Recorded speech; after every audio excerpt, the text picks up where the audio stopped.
दोस्तों, PGT, TGT, net, JRF और Rajasthan RPSC की ग्रेड परीक्षाओं में हिंदी साहित्य के आदिकाल से सिद्धनाथ साहित्य पर भी खूब प्रश्न पूछे जाते हैं।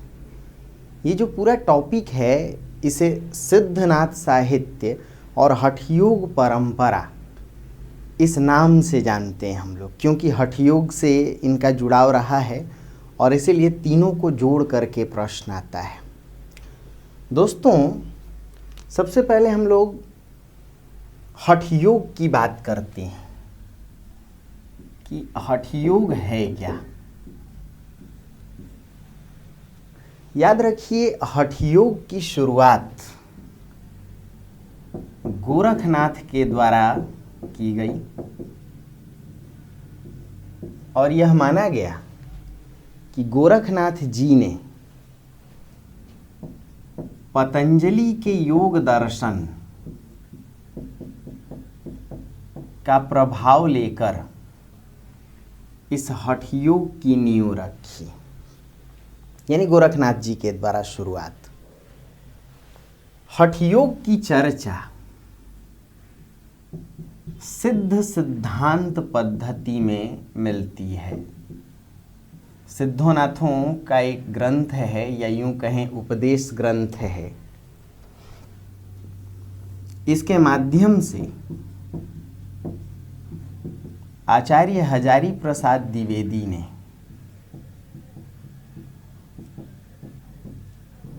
यह तर्क दिया कि हठयोग में ह का अर्थ सूर्य है और ठ का अर्थ चंद्र है। बाईं और दाईं नासिका ही सूर्य और चंद्र नासिका है, यानी इन दोनों नाड़ियों को मिलाना ही हठयोग है। इसका एक अर्थ है,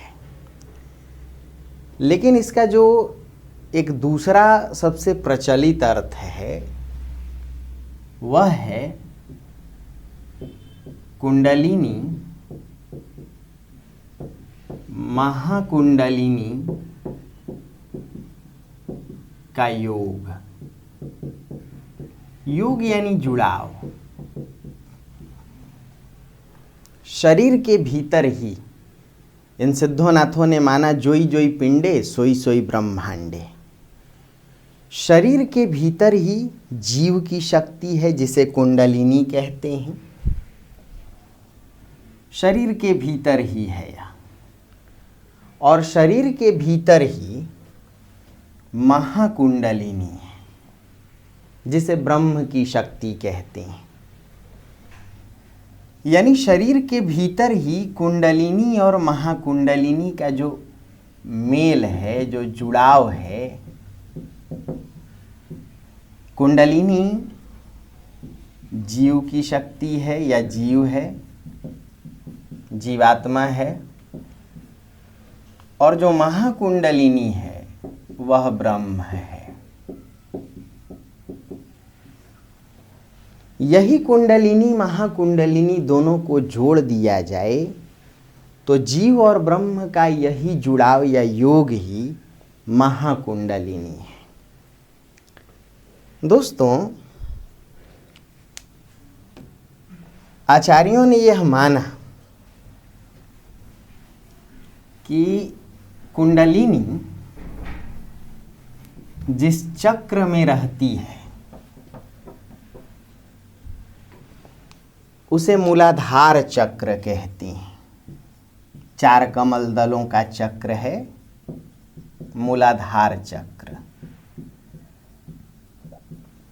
इसके ऊपर 6 कमल दलों का स्वाधिष्ठान चक्र है। इसके ऊपर 10 कमल दलों का मणिपूरक चक्र है,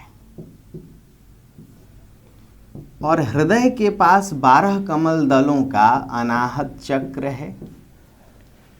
कंठ के पास 2 कमल दलों का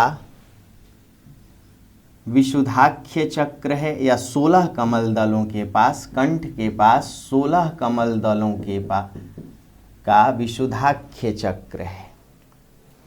और दोनों भौहों के बीच इस त्रिकुटी क्षेत्र में 2 कमल दलों का आज्ञा चक्र है, इसे ही संगम चक्र कहते हैं। और यह जो महाकुंडलिनी है यह 1000 कमल दलों के ब्रह्म चक्र में है। इस ब्रह्म चक्र को ही दोस्तों कई नामों से जानते हैं। इस ब्रह्म चक्र को ही कई नामों से जानते हैं। कोई इसे शून्य चक्र कहता है, कोई इसे सहस्रार चक्र कहता है।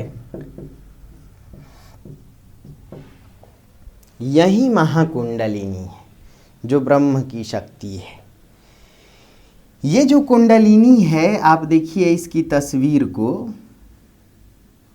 ये रिंग की तरह है, घूमी हुई। यह माना जाता है कि 3.5 चक्र में घूमी हुई कुंडल मारे है, सांप की तरह है कुंडलिनी। और इसका मुख जो है वो नीचे है, अर्थात जो जीव है वह विषय वासनाओं में फंसा हुआ है, यानी ब्रह्म से दूर है, महाकुंडलिनी से। गुरु की कृपा से ज्ञान पाकर कुंडलिनी जागृत होती है और इसी प्रक्रिया को कुंडलिनी जागरण कहते हैं। क्या कहते हैं? कुंडलिनी जागरण कहते हैं। कुंडलिनी जागृत होकर के चक्र दर चक्र से ऊपर चढ़ती है। मूलाधार चक्र को पार करके स्वाधिष्ठान चक्र में, वहाँ से पार करके मणिपूरक चक्र में, वहाँ से पार करके अनाहत चक्र में, फिर ऊपर विशुद्धाख्य चक्र में, तब आज्ञा चक्र में, और अंत में ब्रह्म चक्र में महाकुंडलिनी से मिलती है। इसीलिए ये जो कुंडलिनी महाकुंडलिनी का योग है, यही वास्तव में जीव और ब्रह्म का योग है, और इसे ही हठ योग कहते हैं। चूंकि शरीर के भीतर ये घटित साधना है, इसीलिए रहस्यात्मक साधना है। और ब्रह्म और जीव दोनों का भेद इससे खत्म होता है। इसी प्रक्रिया को अद्वैत दर्शन भी कहते हैं। इसीलिए डॉक्टर राम कुमार वर्मा ने इस बात को कहा भी कि दर्शन के क्षेत्र में जो अद्वैत है, जहाँ ब्रह्म जीव का भेद खत्म हो जाए, वही साधना के क्षेत्र में रहस्यवाद या हठ योग है। तो कुंडलिनी महाकुंडलिनी का मेल ही वास्तव में हठ योग है। सिद्धोनाथों ने माना कि शरीर में 7 चक्र हैं। कौन कौन से चक्र हैं बोलिए? मूलाधार चक्र, स्वाधिष्ठान चक्र, मणिपूरक चक्र, अनाहत चक्र, विशुद्धाख्य चक्र, आज्ञा चक्र, ब्रह्म चक्र। तो सिद्धोनाथों ने इस बात पर बल दिया कि शरीर में कुल 7 चक्र हैं। कुंडलिनी 6 चक्रों को पार करती है और 7वें चक्र में ब्रह्म चक्र में महाकुंडलिनी से मिलती है। इसीलिए ये जो हठ योग है इसे षट चक्र भेदन भी कहते हैं। क्या कहते हैं दोस्तों? षट चक्र भेदन कहते हैं। जाहिर सी बात है कि शरीर में 3 नाड़ियां हैं। हठ योग साधना यह मानती है कि शरीर में 7 चक्र हैं और 3 नाड़ियां हैं। उन तीनों नाड़ियों का नाम ईड़ा, पिंगला और सुषुम्ना है। जो कुंडलिनी है वो ना तो ईड़ा से गति करती है ना पीड़ा से, बल्कि सुषुम्ना नाड़ी से होकर के ऊपर चढ़ती है। संत कबीर ने इन्हीं 3 नाड़ियों को गंगा, जमुना, सरस्वती कहा था। तीनों नाड़ियों को ध्यान से सुनिएगा। संत कबीर ने इन्हीं 3 नाड़ियों को गंगा, जमुना, सरस्वती कहा था। और ये तीनों नाड़ियाँ आज्ञा चक्र में एक साथ मिलती हैं। इसीलिए आज्ञा चक्र में तीनों नाड़ियाँ गंगा, जमुना, सरस्वती के मिलने के कारण आज्ञा चक्र को संगम चक्र कहते हैं। बात बहुत सीधी है। शरीर के भीतर ही भीतर कुंडलिनी और महाकुंडलिनी का मेल। कुंडलिनी बिल्कुल नाभि के भी नीचे है। मेरुदंड जो हमारी रीढ़ की हड्डी है उसके सबसे नीचे है। और महाकुंडलिनी यहाँ कपाल कुहर में है। छोटे बच्चे का आपने देखा होगा, ये जो कोमल लपलपाती जगह है यहाँ पर महाकुंडलिनी है। तो शरीर के भीतर ही भीतर कुंडलिनी महाकुंडलिनी मिलती है। इसीलिए इस साधना को रहस्यात्मक साधना कहते हैं। ये भीतर है इसीलिए इसे अंतस साधना कहते हैं। भीतर की साधना क्या कहते हैं? हठ योग को और एक नाम से जानते हैं, अंतस साधना या अंतः साधना।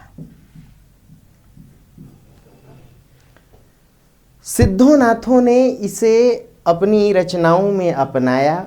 उनकी जो साधना पद्धति थी इसी पर निर्भर थी। आगे चल कर के कबीर पर भी इसका प्रभाव है, जायसी पर भी प्रभाव है। कहीं ना कहीं निराला की राम की शक्ति पूजा में भी आप इसका प्रभाव देख सकते हैं। अज्ञेय में भी इसका प्रभाव आप देख सकते हैं। इसलिए अज्ञेय को आधुनिक कबीर भी कहा गया, क्योंकि कबीर की तरह अज्ञेय भी रहस्यवादी थे। दोस्तों, ये तो बात है हठ योग की। क्या है कुंडलिनी जागरण, हम लोग समझ पाए कि कुंडलिनी विषय वासनाओं में फंसी होती है, प्रपंचों में। इसे ऊपर उठाना गुरु की कृपा से। जाहिर सी बात है कि हठ योग साधना निर्गुण साधना से जुड़ी है, और जहाँ भी निर्गुण साधना होगी वहाँ रहस्यात्मकता आएगी। रहस्यात्मक साधना जटिल साधना है, इसीलिए गुरु की विशेष आवश्यकता पड़ती है। यही वजह है कि सिद्धोनाथों ने भी गुरु के महत्व को स्वीकार किया, कबीर ने भी गुरु के महत्व को स्वीकार किया। सिद्धनाथ कहते हैं, गुरु की जय गहीला निगुरा न रहीला, बिन गुरु ज्ञान न पाइला रे भाईला। और यदि बात करें दोस्तों कबीर की, तो कबीर भी कहते हैं, गुरु गोविंद दोऊ खड़े काके लागू पाए, बलिहारी गुरु आपनो जिन गोविंदियो बताए। या कहते हैं कबीर कि कबीर लागा जाइया लोक वेद के साथ, आगे थे सतगुरु मिलया दीपक दिया हाथ। या फिर कबीर कहते हैं, सतगुरु हमसो रीझ कर कहया एक परसंग, बरस्या बादल प्रेम का भीग गया सबंग। मतलब जहाँ भी शरीर के भीतर की आंतरिक अंतः साधना होगी वह हठ योग साधना होगी, वही रहस्यात्मक साधना होगी, वही निर्गुण साधना होगी। यही वजह है कि कबीर की निर्गुण साधना पर सिद्धोनाथों का प्रभाव है, सिद्धोनाथों के हठ योग का प्रभाव है। दोस्तों, हठ योग से अगर प्रश्नों को आप पकड़ने लगे कि किस प्रकार शरीर में 7 चक्रों की बात की गई, शरीर में 3 नाड़ियों की बात की गई, कुंडलिनी जीव की शक्ति है, महाकुंडलिनी ब्रह्म की शक्ति है। जीव यानी कुंडलिनी महाकुंडलिनी के मेल को ही हठ योग कहते हैं, उसे ही षट चक्र भेदन कहते हैं। इसे ही सैद्धांतिक शब्द के रूप में एक और नाम से जाना गया, नाद बिंदु की साधना। नाद बिंदु की साधना। तो देखिए इन बातों को, यहाँ से ये प्रश्न पूछे जाएंगे। दोस्तों, आइए अब जरा सिद्ध संतों और सिद्ध साहित्य की बात करते हैं कि वहाँ से कितने प्रश्न बनते हैं और कैसे कैसे प्रश्न बनते हैं। यह माना गया कि जो सिद्ध संत थे वह बौद्ध धर्म से जुड़े हुए थे। सिद्ध संत बौद्ध धर्म से जुड़े हुए थे और बौद्ध धर्म की कई शाखाएं विभाजित हुईं। उनमें एक शाखा थी महायान शाखा। महायान शाखा में भी एक और उप शाखा आई जिसे वज्रयान कहते हैं। इसी वज्रयान से सिद्धों का संबंध था। तो जो सिद्ध संत थे, इनका जुड़ाव था महायान से। महायान का जुड़ाव था बौद्ध धर्म से। महायान की ही एक शाखा थी वज्रयान, और इसी वज्रयान से सिद्ध संत जुड़े थे। हम और आप जानते हैं कि जैन और बौद्ध आंदोलन हिंदू धर्म की रूढ़ियों के विरोध में खड़े हुए। तो जब हिंदू धर्म के विरोध में या हिंदू धर्म के आडंबरों के विरोध में बौद्ध धर्म खड़ा हुआ या बौद्ध आंदोलन आया, तो उस समय तक तो इसका स्वरूप मानवतावादी था। किंतु आगे चलकर बौद्ध धर्म लगभग पहली शताब्दी में खुद ही संप्रदायों में विभाजित होने लग गया। इसकी दो शाखाएं फैली, हीनयान और महायान। खूब ध्यान से सुनिएगा, यहाँ से प्रश्न बनेंगे। जो हीनयान शाखा थी दोस्तों, वह गौतम बुद्ध के मूल उपदेशों पर अमल करती थी। लेकिन महायान में धीरे धीरे कर्मकांड, आडंबर, मूर्ति पूजा, हवन, तारा आदि का हवन कुंड बनाना, इतना ही नहीं, पुनर्जन्म, पूर्व जन्म जैसी संकल्पनाएं आईं। गौतम बुद्ध के जन्म की कथाएं, जिसे हम लोग जातक कथा, जात यानी जन्म लेना, हाँ, नवजात मतलब नया नया जन्म लिया हुआ, अद्य जात जो आज जन्मा हो, सहजात जो साथ में जन्मा हो, सद्य जात जो अभी अभी जन्मा हो। तो महायान शाखा में कर्मकांड बढ़ता गया, आडंबर यानी दिखावा बढ़ता गया, हवन, पूर्व जन्म, पुनर्जन्म जैसी कई बातें बढ़ती गईं। यानी इसमें व्यवहार बढ़ता गया और हीनयान गौतम बुद्ध के बातों को मानने वाला सैद्धांतिक ही रह गया। ये कह सकते हैं कि यह सिद्धांत पर चलने वाली शाखा थी और यह व्यवहारिकता को अपनाने लगी। जो दुनियादारी थी, प्रदर्शन, दिखावा, उस पर चलने वाली शाखा थी।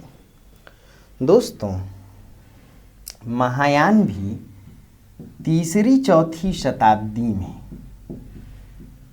और कई शाखाओं में विभाजित होने लग गई। महायान शाखा की भी कई शाखाएं फूटी, जैसे सहजयान,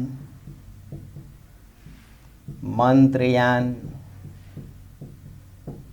तंत्रयान और वज्रयान। कौन कौन सी शाखाएं आईं? सहजयान, मंत्रयान, तंत्रयान, वज्रयान। इसी वज्रयान से सिद्ध संतों का जुड़ाव था। इसी वज्रयान से किसका जुड़ाव था? सिद्ध संतों का।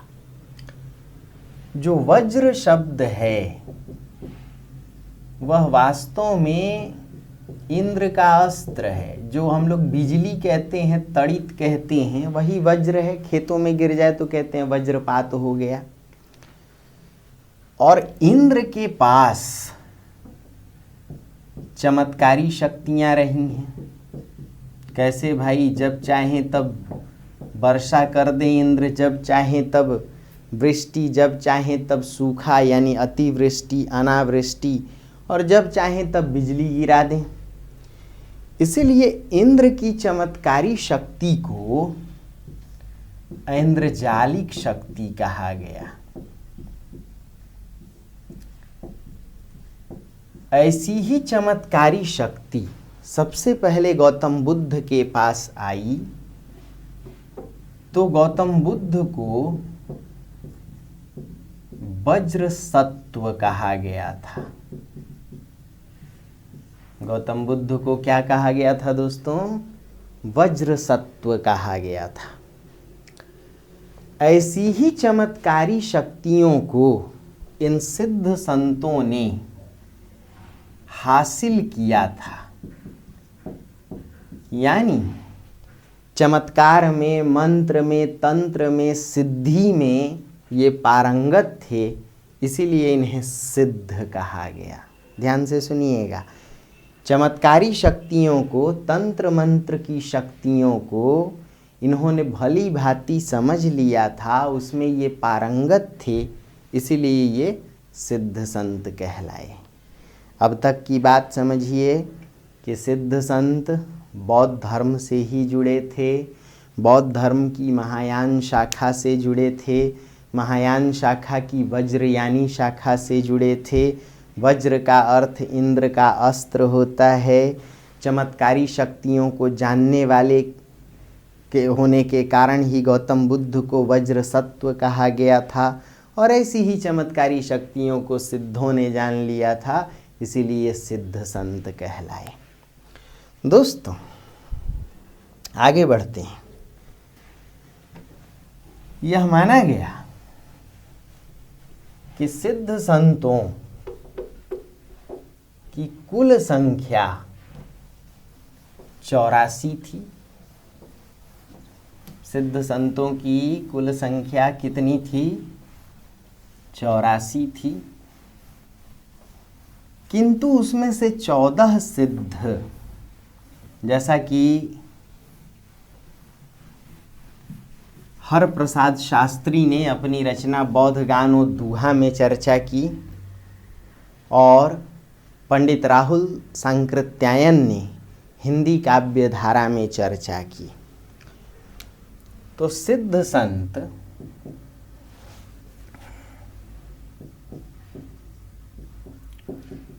कुल 84 थे, लेकिन इनमें 14 संतों को प्रसिद्धि मिली, क्योंकि इनकी रचनाएं उपलब्ध रहीं। कहीं कहीं आप देखेंगे कि 21 संतों की चर्चा मिलती है, लेकिन 14 की चर्चा इसलिए क्योंकि इनकी रचनाएं मिली। कहाँ मिली इनकी रचनाएं? तो पंडित हर प्रसाद शास्त्री ने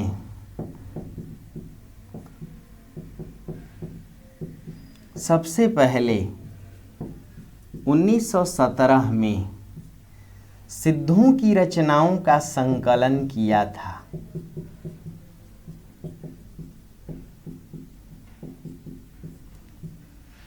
नाम था संकलन का बौद्ध गानो दूहा।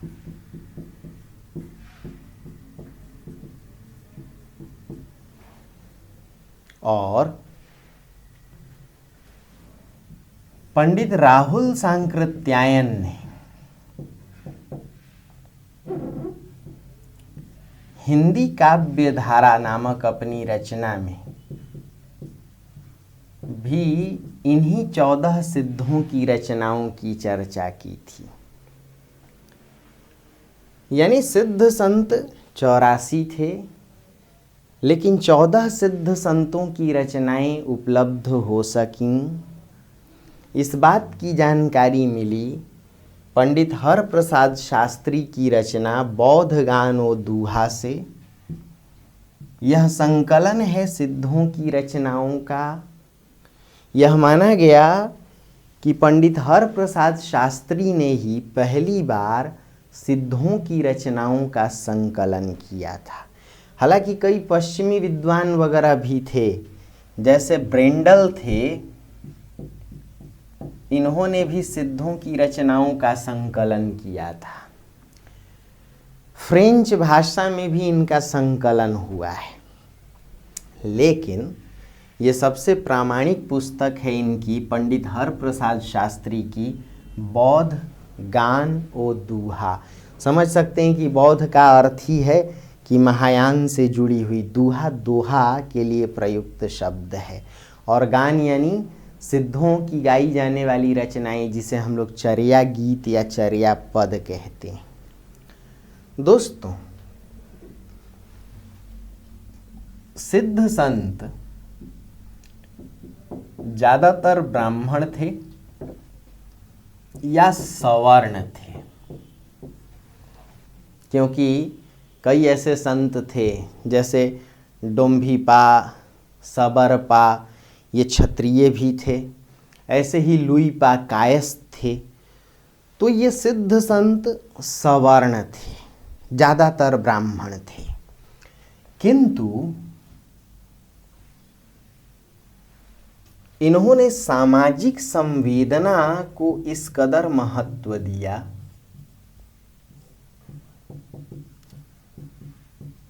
कि अपना नाम निम्न जाति के सरनेम से रखा और अपने नाम में पा या पाद प्रत्यय को जोड़ा। कई आचार्यों ने यह तर्क दिया कि सिद्ध संतों की सामाजिक संवेदना इतनी गहन थी, ये इतने उदार और मानवतावादी थे कि इन्होंने यह कह दिया कि हम तो निम्न जाति के भी पैरों में हैं, यानी अपने आप को जाति बहिष्कृत कर लिया। कबीर जिस प्रकार अपने को सबसे छोटा मानते थे, आत्मतुच्छ मानते थे, आत्मदया के भाव से ग्रसित थे, कबीर से बहुत पहले सिद्ध संतों ने इस आत्मतुच्छता के भाव को दर्शाया था। इसीलिए इन्होंने नाम निम्न जाति के सरनेम से रखा और यह प्रमाणित किया कि हम तो तुम्हारे भी चरणों में हैं या तुम्हारी सेवा के लिए हैं। यदि इनके नामों पर विचार करें तो इनके नाम थे सरहपा या सरहपाद,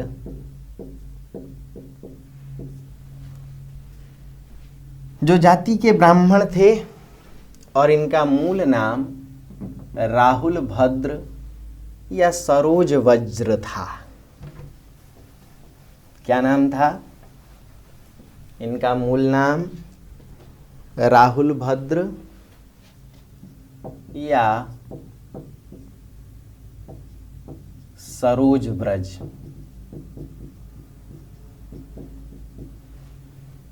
माना गया कि सिद्धों में सबसे पहले संत सरहपा ही थे।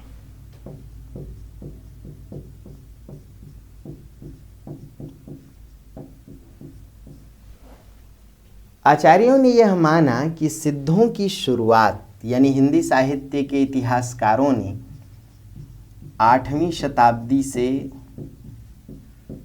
माना कि सिद्धों की शुरुआत हुई।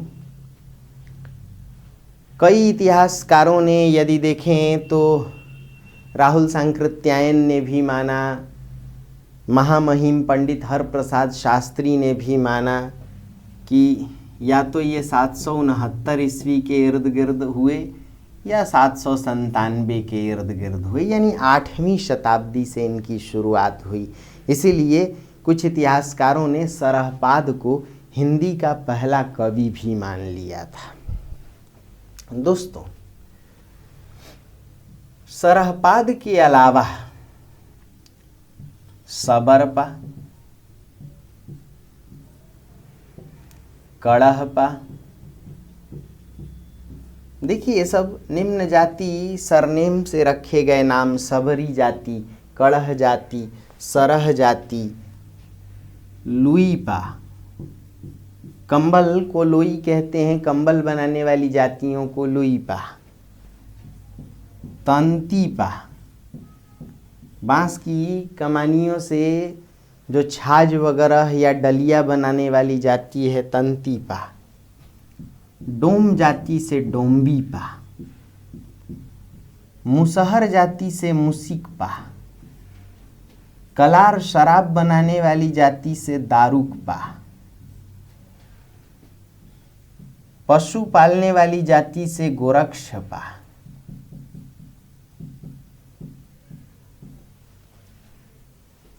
मतलब सिद्ध संतों ने निम्न जाति सरनेम को, उपनामों को रखा और नाम में पाया पाद जोड़ा।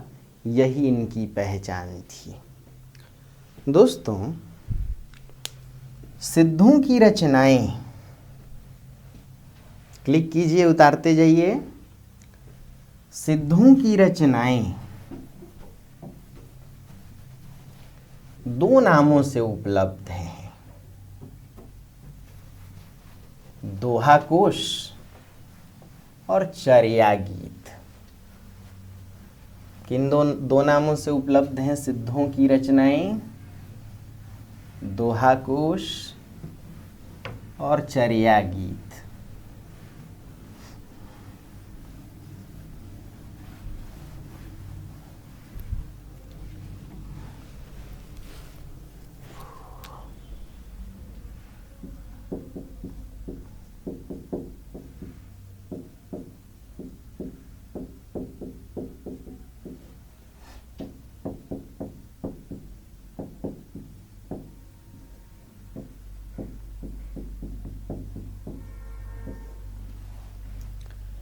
यह माना गया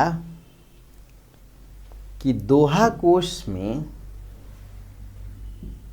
उपदेशों का संकलन है।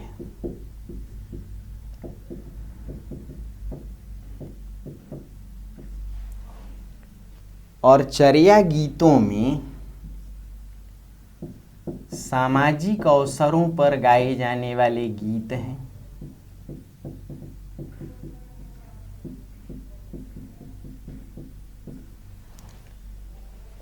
चर्या गीतों को जो सिद्ध संत लिखते थे उन्हें सिद्धाचार्य कहा जाता था, और जो इसे गाते थे उन्हें अवधूती कहते थे। गाने वाले तुलसी की भी कविताओं को देखेंगे तो ऐसे शब्दों का प्रयोग करते हैं। धूत कहो, अवधूत कहो, रजपूत कहो, जोलाहाद को तुलसी लिखते हैं। तो जो चर्या गीत है उसे लिखने वाले सिद्ध संत सिद्धाचार्य कहलाते थे और गाने वाले अवधूती कहलाते थे। दोस्तों, ये जो दोहा कोश है, दोहा छंद में लिखी जाने वाली रचना है, यानी दोहा कोश में दोहा का, जबकि चर्या गीत में चौपाई, चौपई, कवित आदि छंदों का प्रयोग था। भाषा के स्तर पर भी यह माना गया कि जो चर्या गीत है वह पूरी तरह पूर्वी अपभ्रंश में लिखी जाने वाली रचना थी, जबकि दोहा कोश में पश्चिमी अपभ्रंश के भी तत्व मिलते थे। हालांकि पंडित हरप्रसाद शास्त्री ने लिखा कि चूंकि सिद्ध संत बंगाल बिहार के थे, बंगाल के, बिहार के, असम के थे, यानी पूर्वी क्षेत्र के थे। कहाँ के थे सिद्ध संत? बंगाल, बिहार, असम। इसीलिए इनकी जो भाषा थी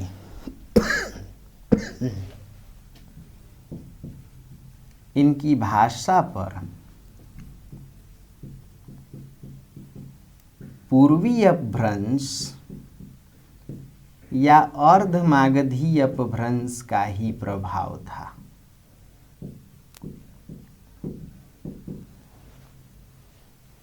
देखा जाए तो इन तीनों क्षेत्रों को मगध में रखा जाता था, तो मागधी भी कह सकते हैं। मागधी अपभ्रंश से ही प्रभावित है अर्ध मागधी। आधा मागधी आधा सौरसेनी, दोनों का प्रभाव अर्ध मागधी। इसीलिए हरप्रसाद शास्त्री जी ने कहा कि इनकी जो भाषा थी वो पूर्वी अपभ्रंश थी। दोस्तों, ये जो सिद्ध संत थे, अगर यहाँ तक बात समझ में आई हो तो आगे बढ़ें। ये जो सिद्ध संत थे, इनकी साधना दो तत्वों पर आधारित थी। इनकी साधना कितने तत्वों पर आधारित थी? दो तत्वों पर आधारित थी।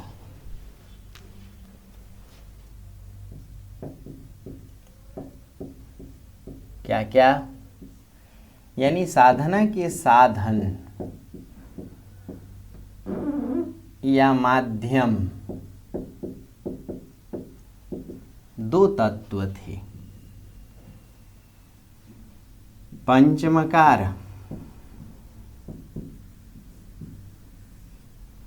और प्रज्ञोपाय साधना। खूब प्यार से सुनिएगा, समझिएगा। प्रश्न बनेंगे और एक बार समझ गए तो इन प्रश्नों को आप चूकेंगे नहीं, क्योंकि कहानी की तरह बात है। पंचमकार, पंच यानी पांच, मकार यानी म से शुरू शब्द। तो क्या क्या? मत्स्य, मदिरा, मांस, मुद्रा और मैथुन। यह माना गया कि सिद्ध संत अपनी साधना को पंचमकार से जोड़ते थे या अपनी साधना पंचमकार से करते थे। अपनी साधना में मत्स्य, मदिरा, मांस, मुद्रा, मैथुन को अपनाते थे। जाहिर सी बात है कि कोई संत यदि मदिरा पिए, मांस खाए, मत्स्य खाए, मुद्रा पैसा जमा करे और मैथुन संभोग करे, तो ऐसे संतों को, ऐसे सिद्ध संतों को वामाचारी या लोकाचार विरुद्ध घोषित किया गया होगा, अनैतिक घोषित किया गया होगा। आचार्य शुक्ल ने सिद्धोनाथों को साहित्य से बहिष्कृत कर दिया था। तो एक तो कारण यह भी था कि चूंकि इनकी साधना रहस्यात्मक थी और शुक्ल जी रहस्यवाद को पचा नहीं पाते थे, इसलिए उन्होंने लिखा कि सिद्धोनाथों की साधना योग धारा के निकट है और योग धारा कोई काव्य धारा नहीं है। लेकिन एक दूसरी बात भी रही होगी कि शुक्ल जी नैतिकता को महत्व देते थे। कहीं ना कहीं शुक्ल जी ने तुलसी को सबसे प्रिय कवि माना, तो तुलसी मर्यादा, नैतिकता और लोक मंगल को महत्व देते थे। तो जाहिर सी बात है कि पंचमकार के कारण इन्हें वामाचारी घोषित किया गया होगा। लेकिन हठ योगियों ने यह दावा किया कि ये जो पंचमकार है वह हठ योग का प्रतीक है। किसका प्रतीक है? मैथुन कहते हैं मिलन को, तो मैथुन प्रतीक है कुंडलिनी महाकुंडलिनी मिलन का, यानी जीव ब्रह्म मिलन का।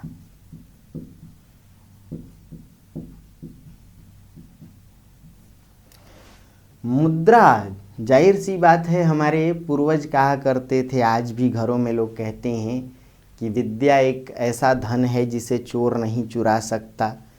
तो कहीं ना कहीं मुद्रा का अर्थ ज्ञान से लिया गया कि गुरु के ज्ञान से ही तो भाई कुंडलिनी जागृत होती है, गुरु के ज्ञान से ही हम ब्रह्म तत्व को समझ पाते हैं। जो मांस है, देहातों में पहले ये बात आती थी कि घर में लोग ये नहीं कहते थे, जो लोग मांसाहारी थे, कि चिकन बना है या मटन बना है, लोग कहते थे मीट बना है। तो मीट यानी मांस। मांस के लिए शिकार करना पड़ता था, कोई पक्षी मार लाए, कोई हिरन मार लाया। मांस दोस्तों शिकार का प्रतीक है। यह शिकार किसका? विषय वासनाओं का।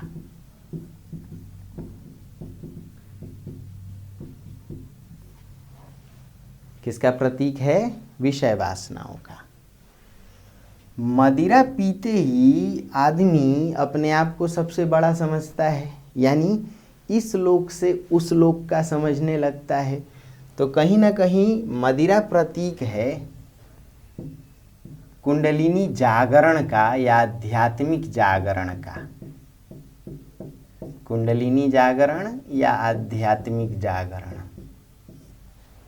और मत्स्य, पानी में मछली देखिए ऊपर की ओर आती है और फिर नीचे चली जाती है, कुंडलिनी भी ऊपर की ओर गति करती है।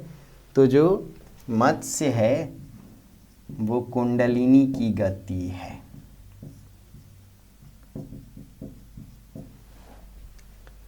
दोस्तों प्रज्ञोपाय शब्द बना है प्रज्ञा और उपाय से। इन्होंने प्रज्ञा यानी बुद्धि को बढ़ाने के लिए तिलक के रूप में नारी जननांग के प्रतीक को धारण किया, यानी नारी योनि की तरह इन्होंने तिलक लगाना शुरू किया। आप देखें तो शैव पंथ वगैरह में भी कुछ इस प्रकार का तिलक है। तो प्रज्ञोपाय का अर्थ बुद्धि बढ़ाने के लिए यानी प्रज्ञा हासिल करने के लिए नारी जननांग की आकृति का तिलक लगाना शुरू किया। तो इनकी साधना दो तत्वों पर आधारित थी तथा इनकी साधना का जो लक्ष्य था, जो साध्य था, वो था चरमानंद। ध्यान से सुनिएगा, सिद्धों की साधना का लक्ष्य या जो साध्य था वो चरमानंद था। भाई एक शब्द है परमानंद। परमानंद का अर्थ होता है ब्रह्म तीन शक्तियों का समाहार है, सत चित आनंद। तो उस सत चित और आनंद यानी सच्चिदानंद को प्राप्त करना ही परमानंद की प्राप्ति है, ब्रह्मानंद की प्राप्ति है या पूर्णानंद की प्राप्ति है। लेकिन ये परमानंद नहीं, ये चरमानंद चाहते थे। चरमानंद कहते हैं काम या संभोग या सेक्स में जो अंतिम सुख है, स्खलन, ऑर्गाज्म। जाहिर सी बात है इन्हीं कारणों से सिद्ध संतों को वाम मार्गी या वामाचारी मान लिया गया। दोस्तों यह माना गया कि ये जो सिद्ध संत थे अपनी रचनाएं, देखिए इतनी बात समझ में आई तो क्लिक कीजिए, उतारिए, ठीक है। यह माना गया कि इन सिद्ध संतों ने अपनी रचनाएं संधा भाषा शैली में लिखी।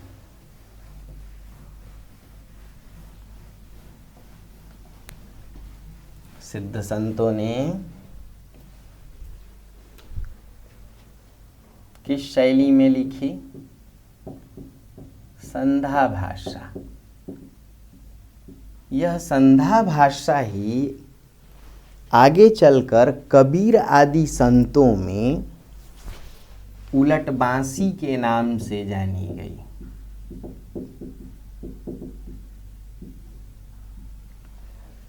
सबसे पहले संधा भाषा की चर्चा अद्वैय वज्र ने की थी और फिर आगे चलकर इस संधा भाषा की चर्चा विनयतोष भट्टाचार्य ने की थी।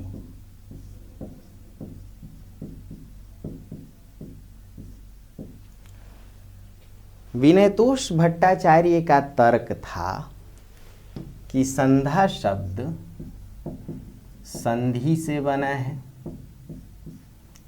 जहां दिन और रात की संधि हो तो उसे संध्या कहते हैं, गोधूली कहते हैं। क्या कहते हैं? संध्या और गोधूली।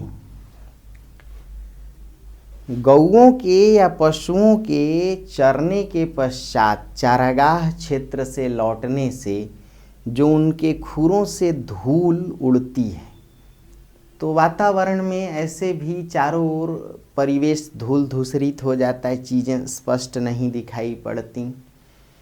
जिस प्रकार संध्या के समय बातें स्पष्ट नहीं दिखती या चीज़ें स्पष्ट नहीं दिखाई पड़ती, उसी प्रकार संधा भाषा में कविता स्पष्ट या सहज रूप में नहीं समझ में आती। क्यों? क्योंकि संधा भाषा रहस्यात्मक शैली की भाषा है। किस शैली की भाषा है? रहस्यात्मक शैली की भाषा है। कुछ आलोचकों ने यह भी माना कि संधा का अर्थ कहीं न कहीं बिहार और बंगाल की भाषा की संधि से है। तो कुछ विद्वानों ने माना कि अपभ्रंश और अवहट की संधि से है। जैसे डॉक्टर राम कुमार वर्मा ने आदिकाल को दो नामों से विभाजित किया था, संधि काल और चारण काल। तो उन्होंने संधि काल का यह मतलब लिया कि यहाँ कई भाषाओं की संधि थी, अपभ्रंश की थी, अवहट की थी, हिंदी की बोलियों की संधि थी। दोस्तों, ये संधा भाषा ही उलटबांसी है। जहाँ कभी या जिस साहित्य में निर्गुण की चर्चा की जाएगी, निर्गुण साहित्य रहस्यात्मक होने के कारण ब्रह्म और जीव की उसमें तीव्र अनुभूतियों को सीधे शब्दों में व्यक्त नहीं किया जा सकता। इसीलिए इन्होंने संधा भाषा या उलटबांसी का प्रयोग किया था। या फिर चूंकि इन्होंने सामंती समाज का विरोध किया था, किंतु सामंती सवर्णवादी समाज अपने आप में सशक्त था, उनके खिलाफ सीधे शब्दों में बात नहीं कही जा सकती थी। इसलिए भी इन्होंने संधा भाषा या उलटबांसियों का प्रयोग किया था। आप देखेंगे कि सिद्धोनाथों में जो नाथ लिखते हैं उलटबांसी, वही कबीर भी। गोरखनाथ जी लिखते हैं कि गोरख बोले अमृत बाणी, बरसेंगी कंबली भीजेंगी पानी। यही बात कबीर भी लिखते हैं, कबीर दास की उल्टी बाणी, बरसे कंबल भीजे पानी। यानी संधा भाषा का एक अर्थ और है कि जो सांसारिक कथन है उसके विपरीत कथन को संधा कहते हैं। कैसे? सांसारिक कथन क्या है कि बारिश हो रही है और कंबल भीग रहा है, लेकिन इन्होंने कहा कि कंबल बरस रहा है और पानी भीग रहा है। तो ये है इनकी संधा शैली। सबसे पहले इसकी चर्चा अद्वैय वज्र ने की, बाद में विनयतोष भट्टाचार्य ने की। दोस्तों, सिद्धों की संधा भाषा कुछ इस प्रकार थी, जैसे सरहपा का एक बहुत चर्चित पद है,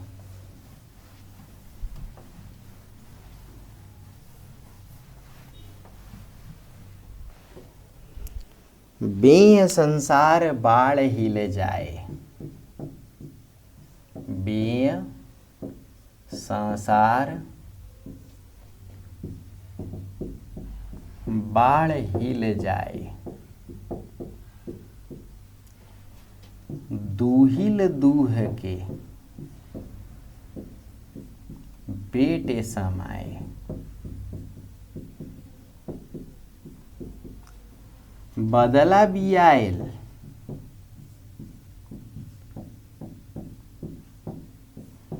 गविया बांझे।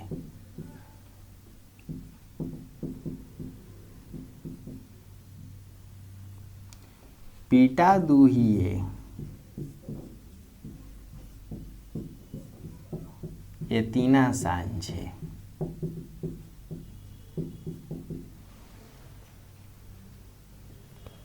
बेंग कहते हैं मेढक को, और संसार कहते हैं भुजंग को, सांप को, सरीसृप को। मेढक के डर से सांप थर थर कांपता है। कहीं ऐसा होता है? दूहिल दूह के बेटे समाए, दूहा हुआ दूध फिर से थन में पहुंच जाता है। कहीं ऐसा होता है? बदला बियायल, बियायल यानी प्रसव करना। जाहिर सी बात है, पूर्वी हिंदी का शब्द है, बिहारी हिंदी का शब्द है इसमें। बदला कहते हैं बैल को, गविया मतलब गाय। कहीं ऐसा होगा कि बैल जो है वो बच्चे को जन्म दिया है, प्रसव किया है, और गाय बांझ है, और जिस बैल ने बच्चे को जन्म दिया है उसे तीनों सुबह शाम दोपहर दूहा जा रहा है। अब देखिए, ये रहस्यात्मक पद है संधा भाषा में। यदि इसका मतलब समझें तो ये देखिए, ब्रह्म है, ये जीव है, कुंडलिनी महाकुंडलिनी। दूहिल दूह के बेटे समाए, जीव तो ब्रह्म से ही निकला है, और फिर हठयोग साधना में जीव जाके ब्रह्म से जुड़ जाए, यानी ब्रह्म से निकला जीव फिर से ब्रह्म में पहुंच गया। दूहिल दूह के बेटे समाए। बदला बियायल गविया बांझे, बदला यानी बैल, और बैल सहज बुद्धि का होता है। जो सहज होगा, जो अहंकार से रहित होगा, वही ब्रह्म से जुड़ेगा। इसलिए कबीर भी कहते थे कि चेला के गुर लागे पाई। गुरु अहंकार में डूबा होता है और चेला सहज होता है ना। और बेंग संसार बाढ़ हिल जाए, सांप कैसा होता है? कुंडली में। और मेढक जो उछल कूद करता है तो देखिएगा ऊपर की ओर उछलता है, यानी गुरु के ज्ञान से, गुरु की कृपा से कुंडलिनी जागृत होती है और जीवात्मा ब्रह्म से जुड़ जाती है। तो ये देखिए संधा भाषा का उदाहरण है। जैसे सरहपा का एक और तगड़ा उदाहरण है, जेहि मन पवन न संचरहि, रवि शशि नाही पवेश। अब रवि शशि हठयोग का अर्थ दे रहा है। जेहि मन यानी जंगल या मन, कि जिस हृदय में पवनों का संचार न हो। भाई, हम जब हठयोग साधना करते हैं तो उसकी एक प्रक्रिया है कुंभक रेचक पूरक, जहाँ सांसों पर यानी सूर्य चंद्र नाड़ी पर संतुलन न हो, जहाँ पवनों का संचार न हो, कुंभक रेचक पूरक न हो, भला ऐसे शरीर में जीवात्मा का वास हो, इसका क्या लाभ? उस शरीर को छोड़ ही देना है, माया मोह से मुक्ति पाना है। तो ये संध्या भाषा के उदाहरण हैं। दोस्तों, सिद्ध संतों ने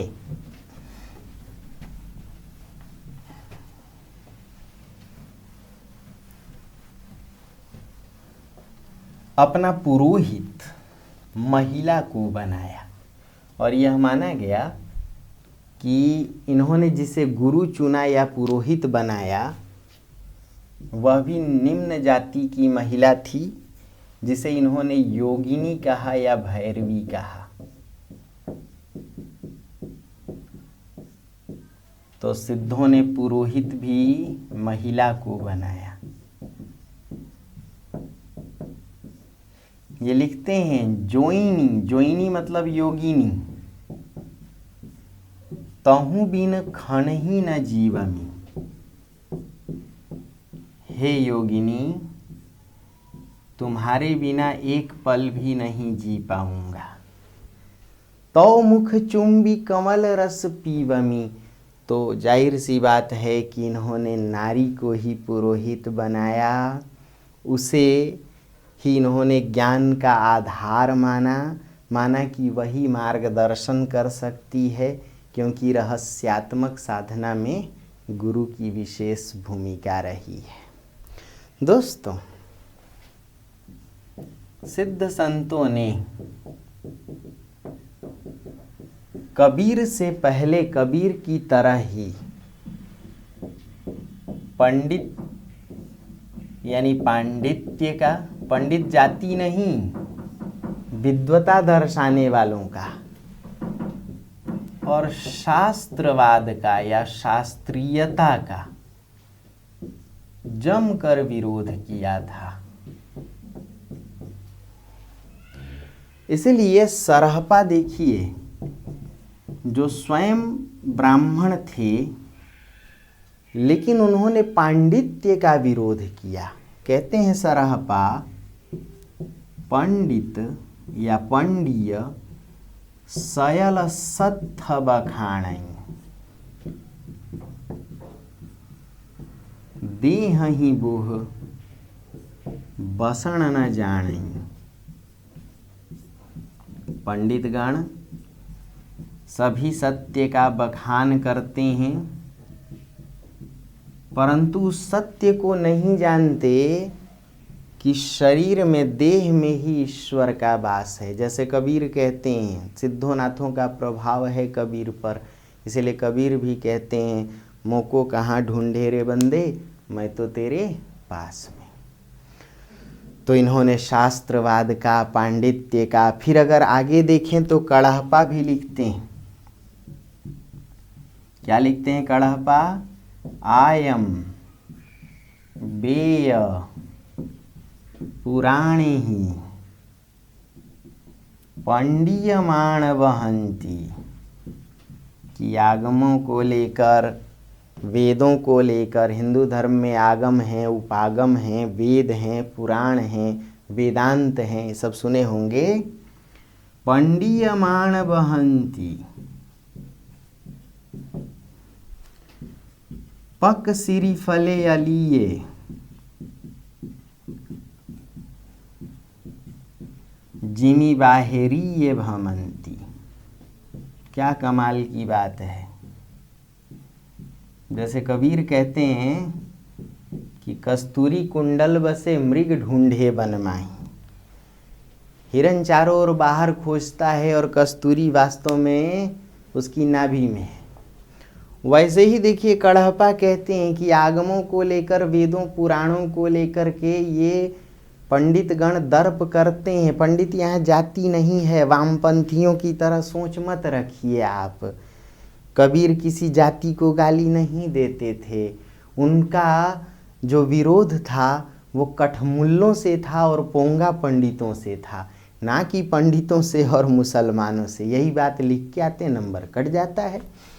तो दोस्तों, जो पांडित्य के गुरूर में जीते थे, जो शास्त्र जानने के दंभ में जीते थे, ऐसे लोगों पर प्रहार है कि जिस प्रकार अली मतलब भंवरा, पके हुए बेल, श्रीफल यानी बेल, बिहार में श्रीफल बेल को कहते हैं और एमपी राजस्थान वगैरह में जाएंगे तो श्रीफल नारियल को कहते हैं।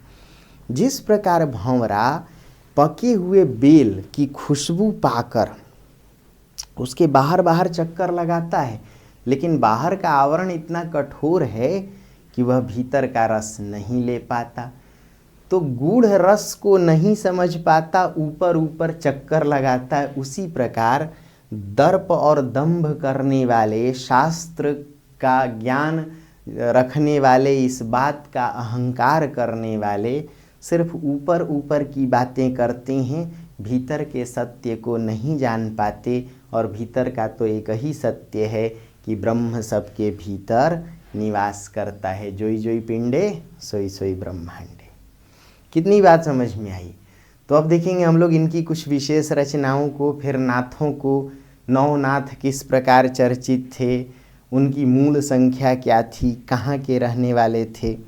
दोस्तों, ये जो सिद्ध थे ये श्री पर्वत पर रहते थे और यह माना गया कि इनका जो आधार ग्रंथ था श्री पर्वत पर मंजूश्री मूल कल्प था। मंजूश्री मूल कल्प इनका आधार ग्रंथ था। ये श्री पर्वत पर रहते थे। एक छोटी सी विनती है, जो हमारे भाई बहन जुड़े हुए नेट जेआरएफ से, पीजीटी, टीजीटी से और फर्स्ट ग्रेड राजस्थान आरपीएससी से, एक सप्ताह अभी और मैं आपको ऐसे ही अव्यवस्थित रखूँगा। मैंने पहले ही माफ़ी मांगा था आप लोगों से कि 15 जनवरी तक थोड़ा मैं फंसा रहूँगा। उसके बाद आप लोगों की क्लास रेगुलर रहेगी। यदि कोई शारीरिक अड़चन ना आए, कोई विघ्न बाधा ना आए तो 15 जनवरी तक कृपा करके कोई क्रोधित ना हो, कोई अपने रोष का इजहार मुझ पर ना करे। ऐसे आप कर सकते हैं, आपका अधिकार है। आप लोग ज़मींदार लोग हैं, बैठे रहते हैं, मैं चौकीदार हूँ, खड़ा रहता हूँ। तो ढेर सारी शुभकामनाएं। अब इसका जो अगला भाग देखेंगे वो रचनाओं से, नाथों से, उनकी जो शाखा है नाथ पंथ, क्यों उन्हें कनफटा योगी कहा गया, किस प्रकार गोरखनाथ जी ने सिद्धों से अपने आप को अलग किया, क्यों वज्रयान को छोड़ करके शैव धर्म को उन्होंने अपनाया। तो ये छोटी छोटी बातें आएंगी, रचनाओं के साथ देखेंगे। God bless you. बहुत बहुत शुभ।